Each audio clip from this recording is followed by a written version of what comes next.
ninka aabala'aanta soo koray rafaadka ugu badan ee uu qabo ee yaraantiisii ka soo bilowday isagu isma oga laakiin yaraantiisii ka soo bilowday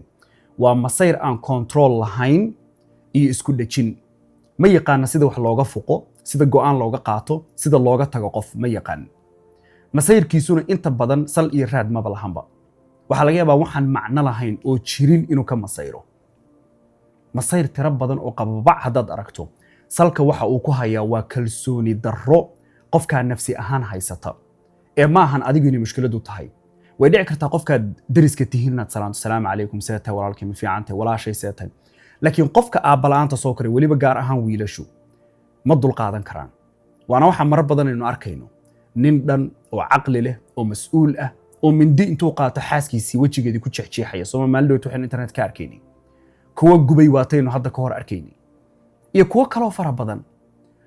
kuwa intaa ka daran oo internetka hadda fadhiya TikTok soo fariistana way jiraan maalmahan oo aad waxa ay ugu ololeynayaan ay tahay qofka dumarka ka ba afka laga geliya oo aayad quraana nafartay hadda sidii rasuulku sallallahu alayhi wasallam uu u fasiray ma ahan inay u qaadanayaan eday waxay rabaan aayadu sidii ay tiri baan anagu raacayna oo balka waran sidii nabi maxamed sallallahu alayhi wasallam uu aayadatan ka fasiray الذين آمنوا ولم يلبسوا إيمانهم صحابة رضي الله عنهم رسول صلى الله عليه وسلم ومفسر سورة الأنعام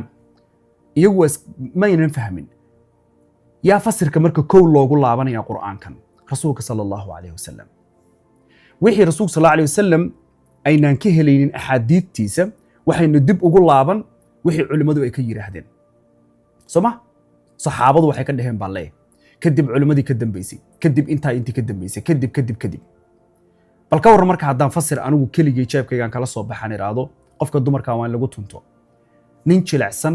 oo liita oo masayr badan oo control badan oo go'aan lahayn oo daciifa ba ka soo baxa tan macnaheedu marna ma ahan in aan leeyahay hooyo haliyay ma soo saari karto geesiya keligeed ma korin karto way korin kartaa laakiin wali saaso ay tahay aabuhu waa laga maarmaan aabuhu waa hage waa tusaale waa role model haddii la yiraahdo hooyada kaligeed ilmaha way korin kartaa haddii cunto way siin kartaa dharna waa u xiri kartaa laakiin dhinacii raganimada iyo niyadiisa iyo maskaxdiisa inuu dhismo oo u dhismo sidii nin raga way adag tahay hooyadu ma dumar ba mase waa nin raga hooyadu waa dumar ninkan waxa laga yaabaa aabuhu tusaale haddaan idin siiyo wiilkaygu alaab culus oo halka taalan waxa la aaba soo qaad hooyadu laakiin waxay leedahay maya ka daa wiilkayga dhabarka ka jabinina miskiin soo moogid aabuhu ninka ragga adayg buu ka soo saaraa si wuxuu ula hadlaa nin raga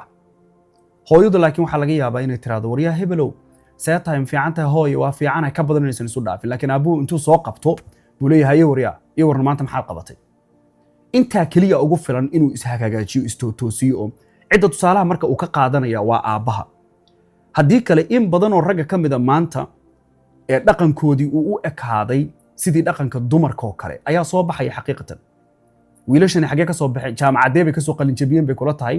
gabdhaha intay guursadaan ceebta u arka shayga wax ku cuneen inay dhaqaan oo gurigooda hoover mariyaan oo caruurtooda dharkooda dhaqaan in badan oo kamid gaf uma arkaan nin baan hadda ka hor waxaan xusuustaa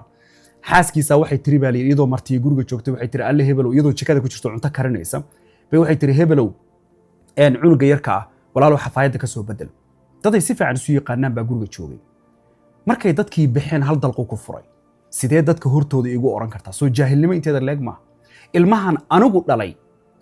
ayaan ka faanaya inaan xafaayada ka bedelo barina hadduu madaxweyne noqdo waan ku faanaya soma